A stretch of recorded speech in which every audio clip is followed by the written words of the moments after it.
Welcome, everybody, to episode 71 of Two Goalies, One Mic. I am Duane, your host. Johnny Cullen will be joining us soon. He's on his way home. We're just getting started without him. But we're joined by a special guest tonight. He'll be on with us shortly. We're just going to recap the previous week in everything hockey before we bring him on. Special guest. Obviously we had the NHL draft almost 2 weeks ago. Where you saw a lot of young men realize their dreams of playing in the NHL, getting drafted in the NHL. Well, one of those kids is a Williamsville, New York native,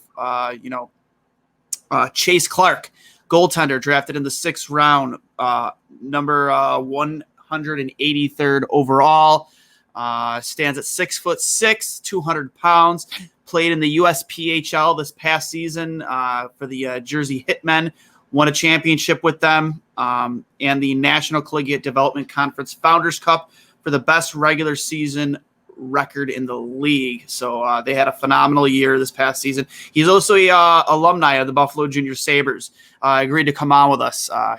We're super stoked. He's super stoked and super proud that he was taken in the 6th round. By the Washington Capitals. I believe friend of the program, previous guest, Olaf Kolzig, will still be one of the development coaches there, overseeing his development, which is exciting because, guy is an absolute stud.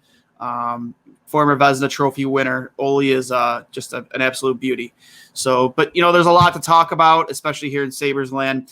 Obviously, I touched on it in the last episode of I'll Hang Up and Listen.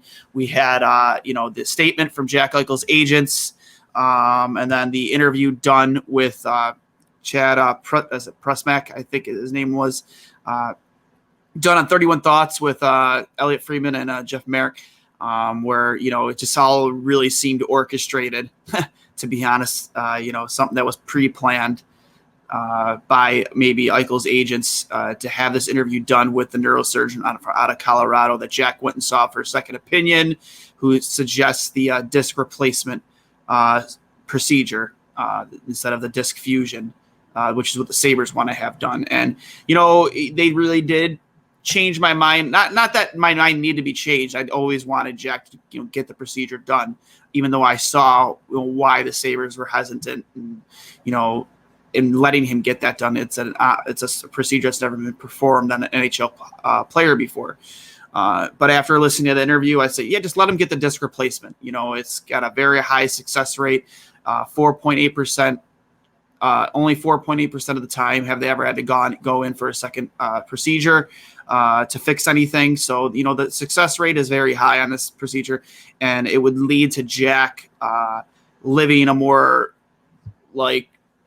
a better quality of life during and beyond hockey, which is, I think, one of his biggest concerns. And I think it'd be anybody's concern is wanting to have a better quality of life. And it sounds like the disc replacement procedure is the way to go to get that, to get that and maintain that in the long term.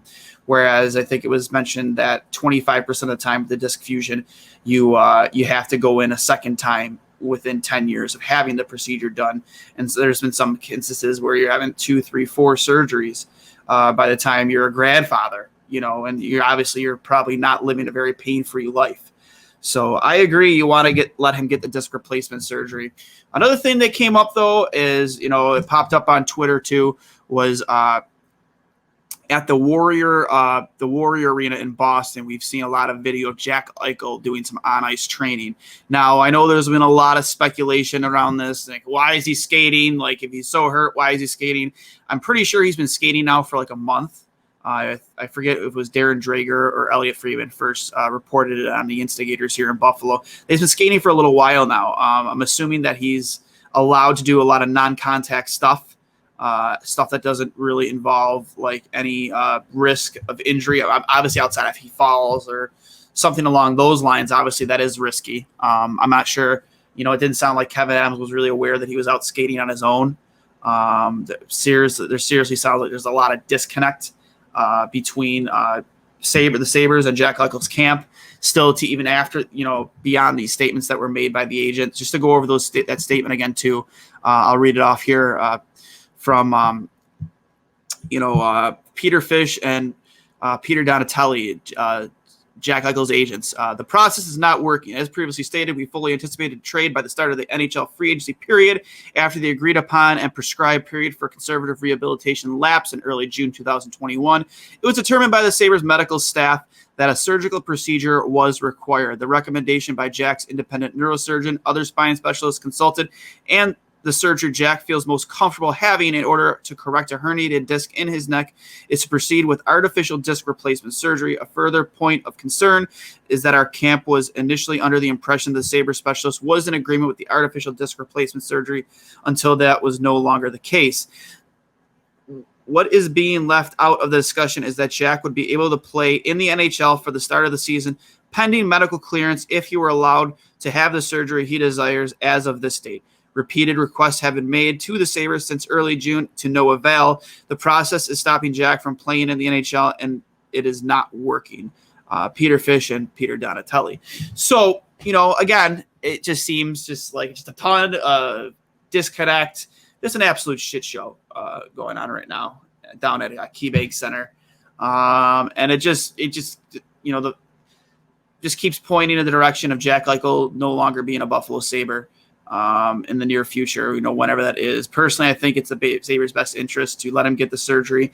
And if you do indeed intend on trading him, let him start the season in Buffalo. I know people think it'll be a distraction, but if you want to maximize your return, I think you just need to show the league that he's healthy and performing at a high level.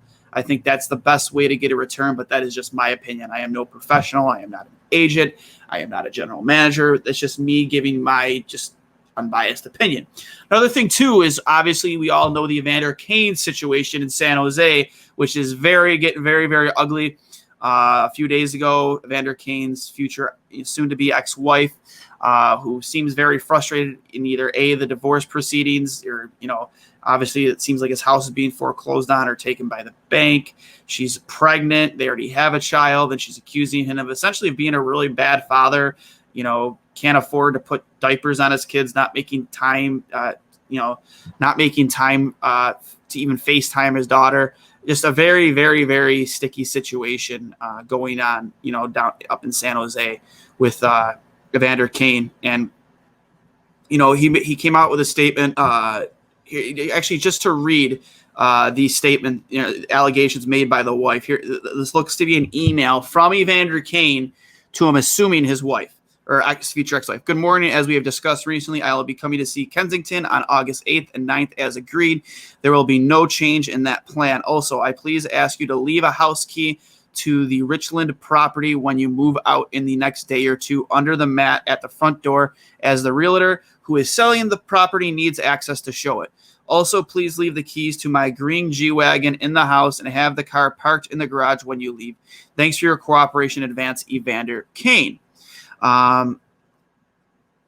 She posted this picture, said, this is when the addiction is more important than anyone and everything. My heart goes out to anyone who has to deal with loved ones addicted to anything in any form, who put that before their own family. Please, everyone, keep praying for us, because this guy is going to make my life hell so he can party, be around hundreds of people, then want to come around me and our daughter and expose us to COVID or anything else he has. I wouldn't wish this pain on any of this on anyone. This is a living nightmare. And then she went on further to post this to her Instagram. So you leave July 8th. You do not call or text at all for 7 days. When you inform me you are going to Europe for a vacation, must be nice. But at the same time, tell me our house is being taken by the bank. But do not come home to help your pregnant wife pack or help her with anything at all. You have enough money to party and stay in hotels in Europe, go to dinners every night, but I can't buy my daughter formula. You force me to sell my wedding ring to have any money to survive as you party every day, every night, never calling your daughter and never asking, not even one time, how I'm doing myself. I don't know if there are even words to describe the kind of evil person that you are to abandon your wife who is pregnant with your son and your 1-year-old daughter, who walked around the house with her bunny saying "Dada" for a week looking for you. Didn't post Don't post old pictures like you're home or like you're with her. Everyone knows the type of person you are. She goes on further. How does the NHL let a compulsive gambling addict still play when he's obviously throwing games with bookies to win money? Maybe someone should address this. This is the accusation that he's essentially betting on games that he's playing. At NHL, can someone ask Gary Bettman how they can let a player gamble on his own games? Bet the NHL, bet and win with own games, bet and win with bookies on his own games. So extreme allegations there from the ex-wife. Not a very good look for Evander Kane, literally at all.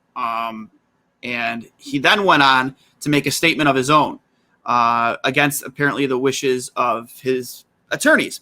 Unfortunately, I would like to address the completely false accusations that my estranged wife and soon-to-be ex-wife has made against me. Even against the advice of my legal team, I feel strongly that the public and fans hear this directly from me. I have never gambled, bet on hockey, never gambled, bet on a Sharks game, never gambled, bet on any of my games, and never thrown a hockey game. The facts are I personally had a best season of my career last year and was the most consistent I've played throughout any season. I am proud of that. I love the game of hockey and would never do any of what was alleged.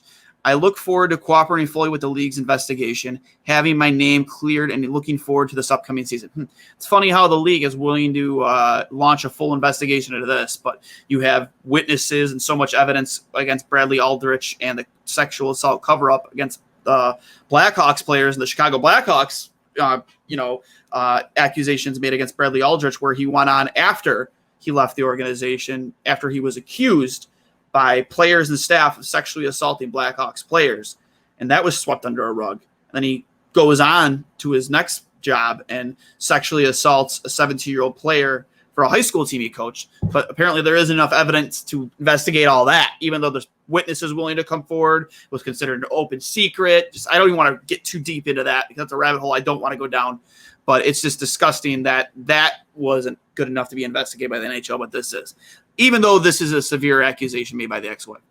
Also, second statement, with recent allegations that my ex-wife chose to make public, I want to clearly respond as follows.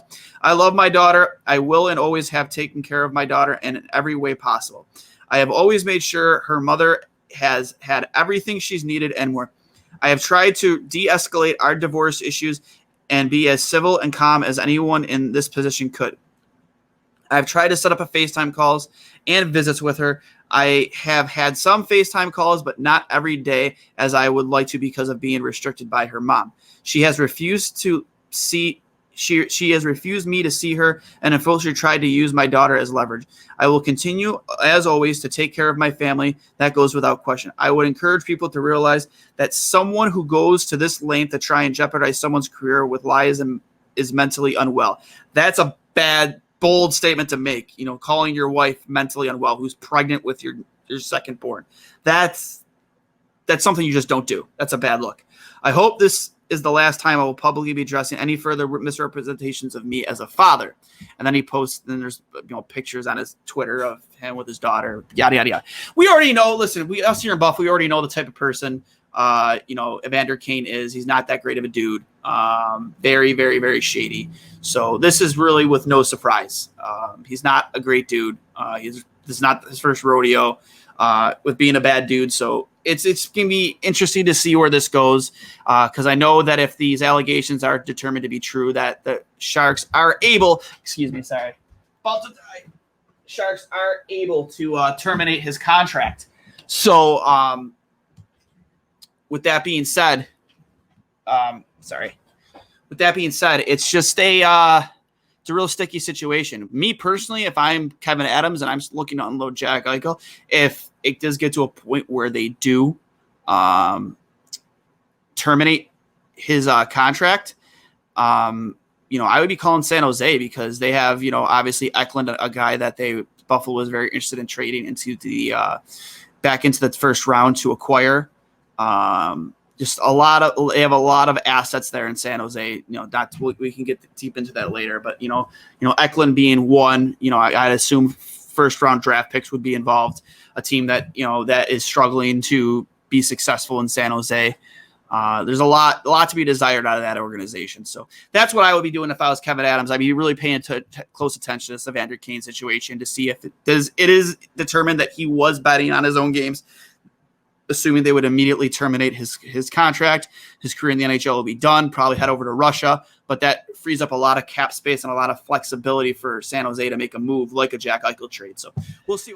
And we're joined here by Washington Capitals goaltending prospect, played last season with the Jersey Hitmen, won a championship with them.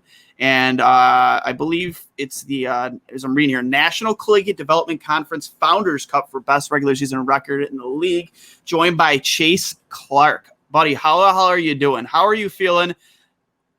Future NHL goalie here, going to work with an absolute beauty in Olaf Kolzig. I don't know if you've talked to him yet or not, but he's actually been on the show with us. I think he's still with the organization. Absolute wagon up down there in Washington. How are you feeling? I am amazing. That day it was just a dream come true. I couldn't believe in seeing my name up there.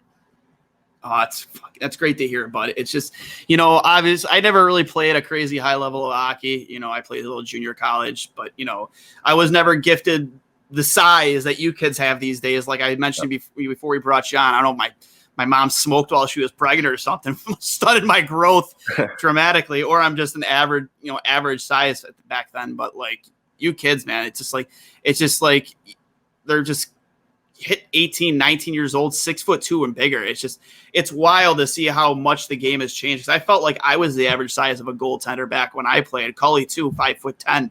He has a pretty good story about how at at the combine, he put on like 8 pairs of socks when they did all his measurements to try and get himself up to 6 foot.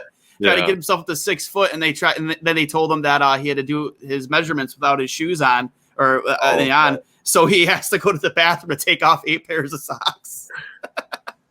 It's funny. It's a funny story, but I get it, man. You gotta try and give yourself any advantage you can. But I'll tell that story now so he doesn't tell it later because he loves to talk about himself. Yeah. I'll get my shots in now when he's not on the air. But so obviously, like I said, how did you receive the news? Like, who called you? Who did you speak to? Mm-hmm. So just kind of throughout the season, I was getting attention, and then when I went up to Tri-City, that's when I really started getting a lot of attention there. And then started getting Zoom calls and calls right after the season. Just getting, attention more and more towards the draft, and then kind of talked to my advisory. I kind of knew it, obviously I'm not going first round. I kind of, knew that I had a chance, but I didn't know, this was going to happen. So I actually went on like a, hour and a half bike ride in the morning just to kind of get my mind off of it. I didn't want to keep on seeing my name not there and just, kind of waste of time just sitting around. So, I had to go do something. I came back. And like 20 minutes, went upstairs, took a shower, came back, sat on the couch for about 10 minutes, and I saw my name up there, and I just couldn't believe it. That's amazing, man. So did anybody from the organization call you immediately? Was it did you have to wait a little bit? Like who was it that reached out to you? Yeah, first it was the scout that I talked to the most, AJ, and then Ross called me. The goalie, both of the goalie coaches texted me, and Brooks Orpitz called me. A lot of guys call me too. Brooks, he's a local guy too, isn't he? Yeah, that's awesome. That's awesome. Now is Ole still with the organization? As of last year, he was. I think so. Yeah. Yeah, he was a development coach or a goalie coach. I know he did a lot. I think he's a part owner of when you said Tri-City, I'd have to look into that, but I think he's like a part owner of one of those junior hockey organizations.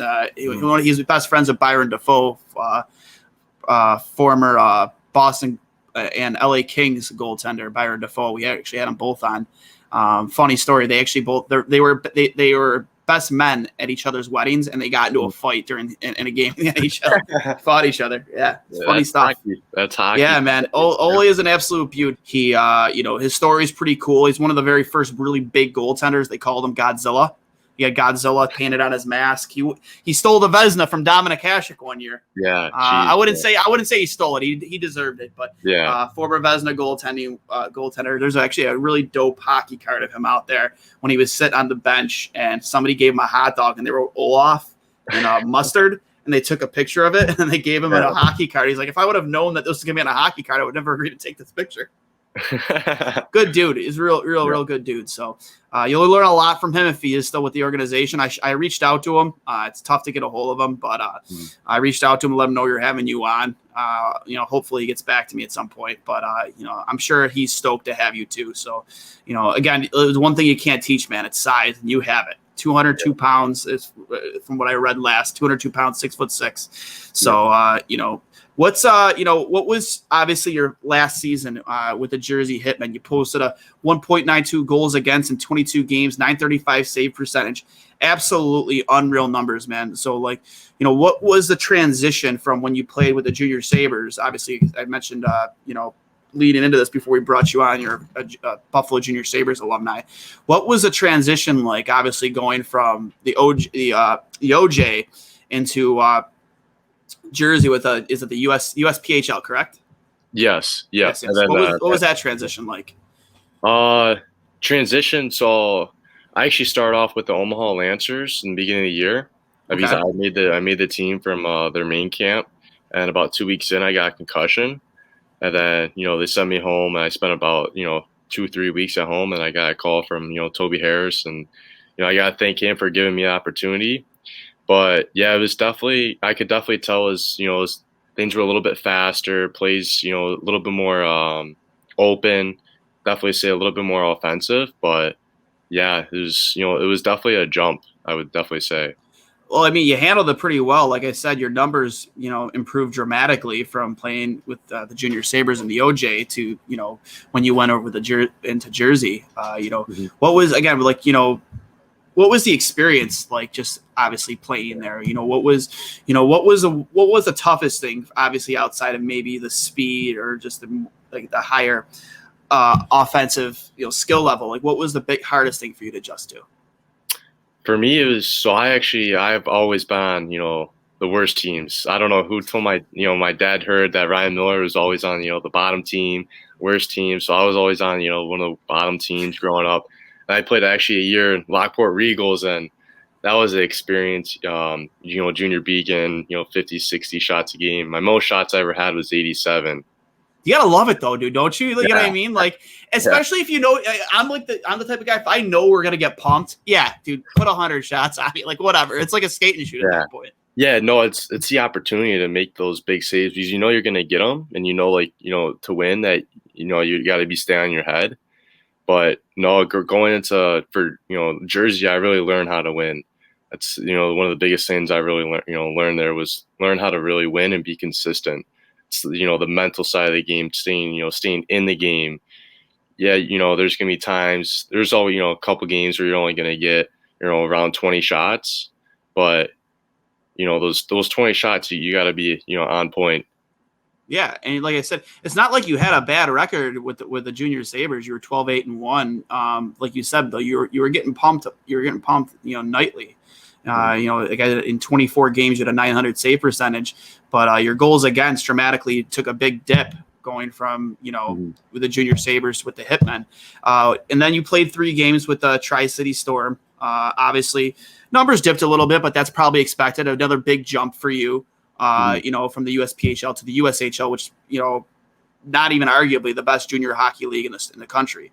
So, you come in, you're having a phenomenal season. What was that experience like playing with Tri-City in the USHL?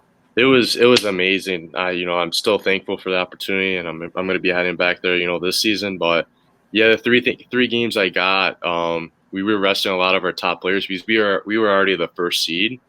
So we were really, resting our top players. And then, I was going against the other teams who were fighting for the playoff spot, fighting to make the playoffs, because every at that point, every point mattered. So no, it was amazing, going against NHL, draft picks, like, hearing these guys, their names, being thrown around in the locker room and stuff, saying you see what he did and stuff like that. So it was an incredible experience. That's awesome. So like, what was the like? How long? Obviously it was 2 years ago you were with the Junior Sabres. What was it like that first year away from home? So I actually lived out. So I'm from Buffalo. Yep. So yeah, I lived. Actually, my first year moving away was when I went up to the GTHL and played for the Toronto Nationals. Oh, okay, okay. Yeah, yeah. So I moved up there. My minor mid year had a really good year. I actually got the top prospect game. That Yeah, a lot of big names for the first overall draft pick was in that name or game. He was actually on my team, but yeah, I got the MVP of that game, and I got drafted by Flint that year, so it was a really good year. But no, I love getting away from home. It's just all I do is just focus on hockey. There's really nothing else to do, so I love it. That's awesome. And finally, Johnny Cullen joins us. Got over there to Leisure Rinks, coaching the next goaltenders of America. Johnny, how the hell are you? I can't talk because I've coached 24 hours the past 3 days, but that's probably a good thing, right? So, thanks for having me. Sorry to make you guys late. That's all right. Chase, big congrats to you, man. You earned this. Like we were just talking about it off camera. I got the chance to meet Chase last summer in Erie when COVID was going on. He couldn't skate here. And just to see his dedication and his commitment level, and you always have to have that physical ability, but a lot of guys do. And so proud of you getting drafted. Excited to see what's next. Thank you. Yep. Yeah, but as you were mentioning earlier, before we brought you on, Chase, you did a pretty cool piece with the Buffalo News with Lance Lyasowski. Was that who was that interview? Yep. You mentioned earlier that you took that bike ride. I just want to pull a few quotes here. The 19-year-old from Williamsville was ranked by NHL Central Scouting as the 23rd North American goalie in the draft class, but he wasn't certain if his name will be called by one of the league's 32 teams. Rather than making July 24th a painstaking afternoon inside his family's home, Chase chose to take a bike ride. It's not in his nature to sit idle. When the 90-minute outdoor excursion was complete and Clark arrived at home to watch the final rounds of the draft with his mother, Carrie, a glance at the league's broadcast delivered the news. Clark, a 6'6", 200-pound goaltender and alumnus of the Buffalo Junior Sabres, was drafted in the 6th round, number 183 overall by the Washington Capitals. Quote, "It's a dream come true," Chase said during that recent phone interview with the Buffalo News. It wasn't long ago that Clark was unsure where he would play last season. A concussion suffered during camp with the United States Hockey League's Omaha Lancers cost Clark a roster spot and forced him to find a new team. This led Clark to join the Jersey Hitmen at the National Collegiate Development Conference, where he proved to NHL scouts that he had the talent to be considered a future pro. Hearing you tell me a story, hearing him tell the story, and like I said, I've always loved to hear these local kids, and like I said, we like to try and bring them on when we can. That these success stories, and again, to read that in the Buffalo News from a guy like Lance, and just to see how difficult your journey was to get to where you are. As Cully said, you did all the things. You did all the right things. You did it the right way. You worked your ass off. So, dude, again, congratulations on just getting here and taking this next step and furthering your career, obviously, here going forward, going back to the Tri-City, and then furthering your career. Obviously, I'm assuming you're going to be joining them with development camp this next in the off season. Yeah, so I got a report to camp, I think the 29th for Tri-City, and Washington didn't have their development camp just because of COVID. I actually believe the only two teams that had it were the Maple Leafs and the Bruins. Okay. Interesting, how COVID has changed everything. No doubt, though, that you'll attend this coming off season.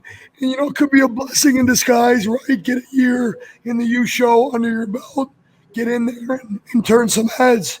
So excited to get down to Tri-City, though. Yeah, very excited. It's I've been putting a lot of work in this off season. I've really started just focus on working on at Strive Sports Performance on clearance, just working with Will. They're just really working on the hips, the groins, legs, core. That's all we've been really working on. Working on the hand-eye stuff, making me a better athlete. like, I've been putting in the work this offseason. I can't wait to get the season started. It shows.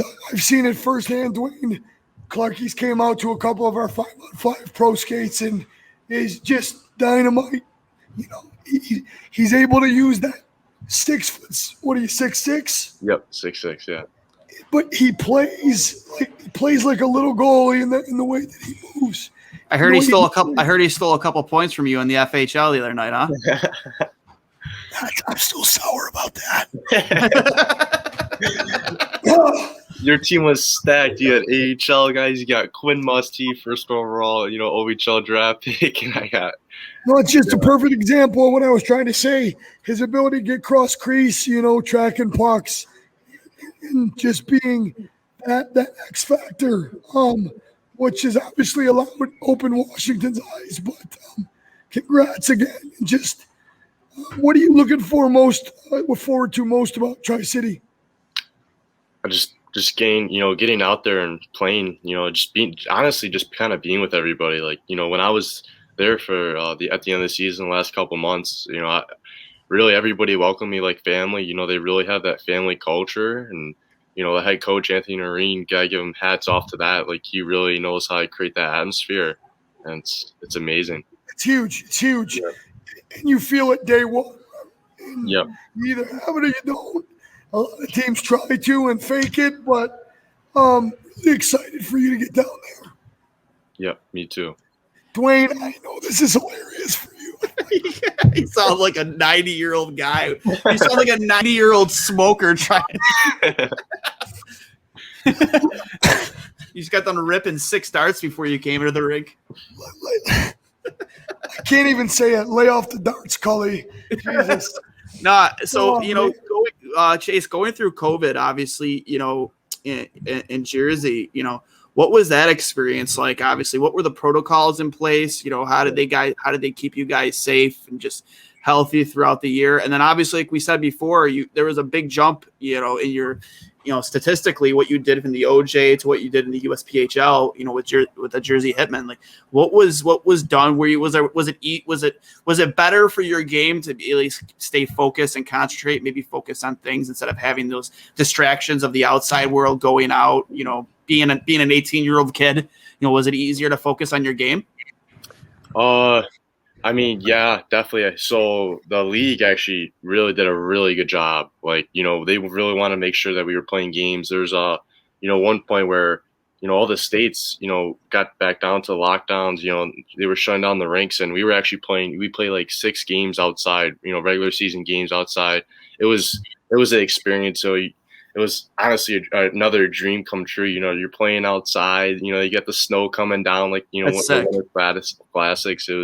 It was amazing. But yeah, after that was towards the end of Christmas, and then our league actually moved down in a bubble in Florida, which I couldn't believe.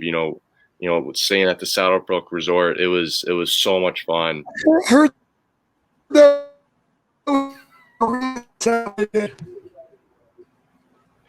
bubble? That was actually what we just heard was actually an improvement. You sounded like a cyborg, Cully.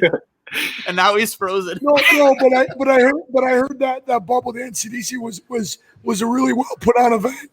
A lot of leagues tried and failed. They were able to pull it off. So, kudos to them. And you were able to obviously get some games in. Yeah, it was really amazing. I gotta give credits to Jim Hunt, who has a lot to do with the league, and Bob Turrell, the commissioner of the league, really hosting that event. We played, I think it was 22 regular season games, and we were practicing almost every single day when we didn't have games. But yeah, they did a really good job with that. One thing I wanted to note, and for all the young listeners, there's no one right path to get to the NHL or to get to college hockey, and I think Chase is a great example of that. There's been some ups, there's been some downs. But at the end of the day, you hear your name called by the commissioner, and it's a great example to all the young kids out there.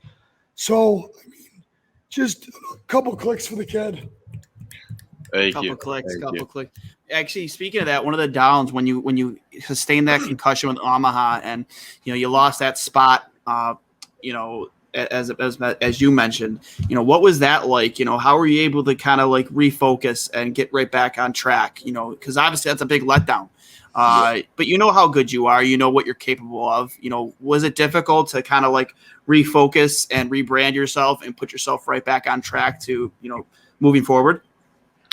Yeah, definitely. Once the concussion kind of you take it day by day, but once I kind of knew that, like, all the symptoms were over, it was just right back to work. Just I kind of knew, I might, maybe not be in the U.S. It was probably the best thing for me because if I would have made Omaha, I would have been battling for that number one spot against Dobis, who was one of the I think he was a stud. Yeah, he's a stud. Yeah, he was he was drafted the year before by the Canadians, and he was definitely their guy. But it was probably the best thing to happen. Just just going to it's just how you deal with adversity, and just I don't know, you just gotta look at a positive side of it and just take the good with the bad, and just keep your head down, just keep on working. I kind of knew at the end of the day, if you just put in the work, that things will happen, and yep. You have that mindset, good things will happen. Yeah, Toby Harris still around? Yeah. Toby recruited me back in the day. Great guy. I love to hear that he's still with the Hitmen. Speaking of adversity, you played for the Regals in the GOJ, the only American team notorious for getting outshot 50-10. Talk a little bit about how that going from there to the Junior Sabres, then on to the Hitmen, how that prepared you now for where you're at in the success you're having. Yeah, no, so definitely going from I was 15, 16 playing against 19, 20-year-old 20-year-old guys. It was definitely great. OHLers. Yeah, a lot of ex-OHL guys. They have a lot of farm teams there in the Goj too. But yeah, just seeing those shots, seeing the faster speed, it was definitely. I definitely feel like for me, it was definitely the right decision instead of going play another AAA again. But going from there, it was getting used to the speed and stuff. I was still I was only like 6'2", 6'3" at the time. I was only a thrower as well. No, fuck off. Only. I was only 6'3". Oh yeah, that was kind of short. Yeah. No, I wanted to bring up something because Duane chirped me last show about the GTHL, just how good of a league it is. How'd that ended up coming about? How'd you get in with the Nats? So yeah, there was just a guy who I did a tournament out in Vegas called the Desert Cup, who saw me out there. Then I've always played in Canadian League, playing for the Buffalo Regals in the SCTA. And spring hockey, it was the spring hockey. I've always go up there for spring hockey, and playing against the best kids. And I've always had that ability. Like, I love those big games, those big moments, and I kind of thrive from that feeling. And so those playing those big games and kind of stealing those games kind of helped me make a spot for me with the Nats. And once I get up there, again, just focusing on hockey all the time. There he is.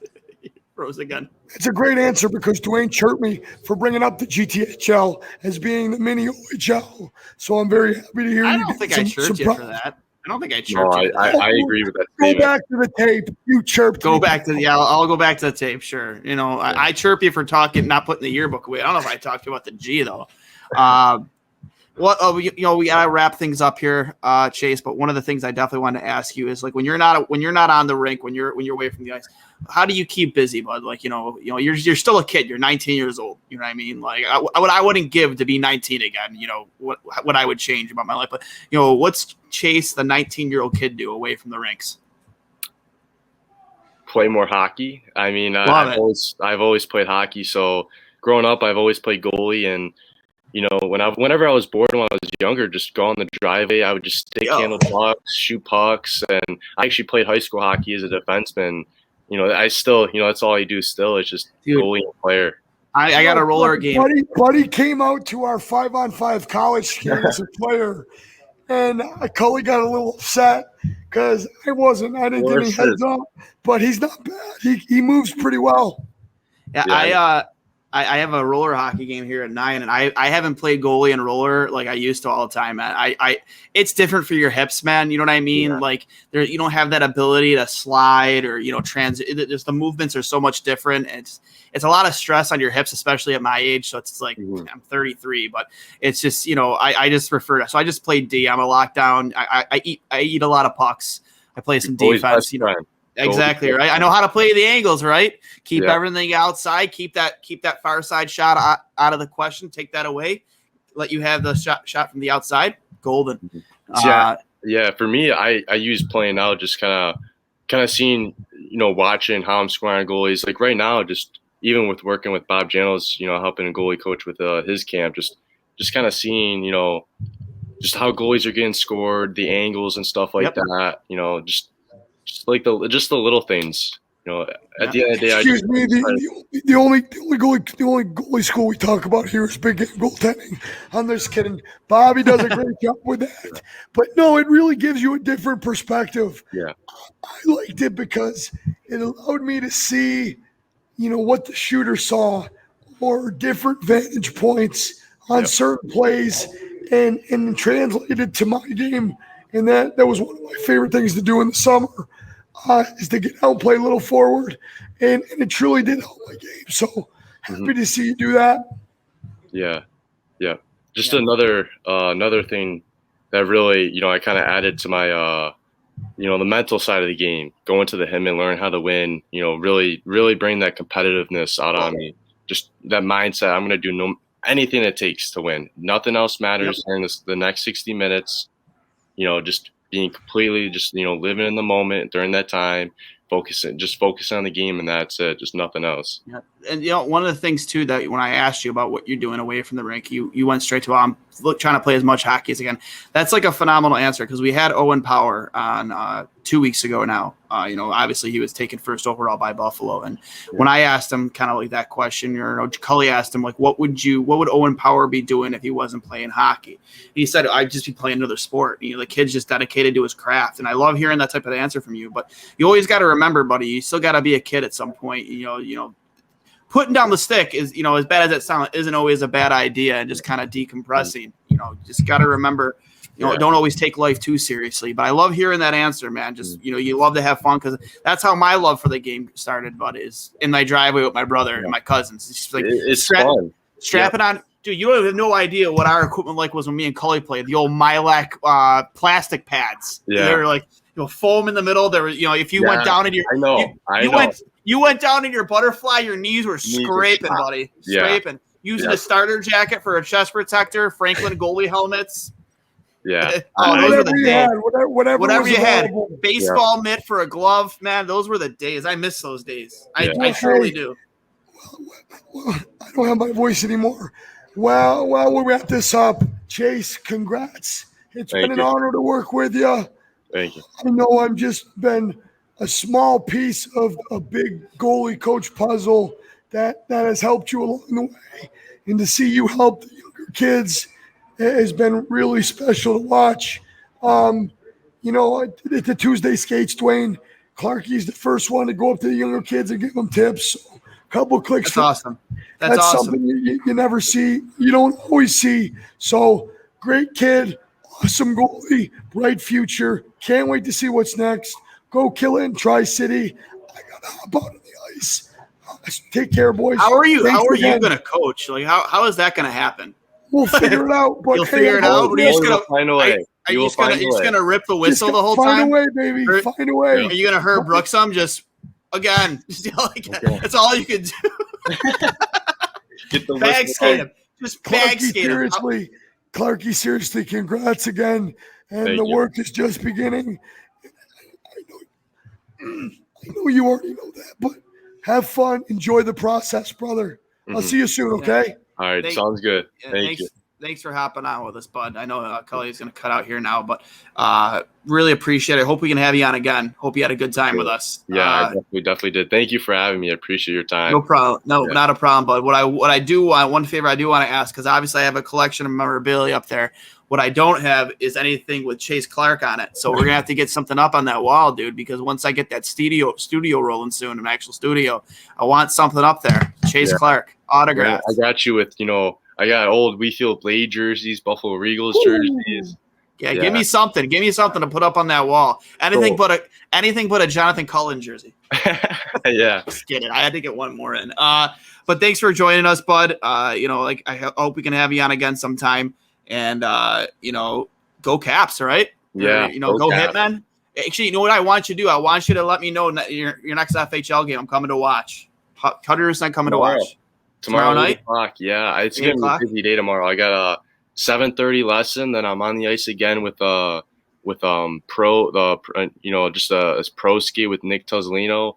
I think at 11, and then I'm back at Janos's camp, and then until 4:00, and then after that, the 8:00 game.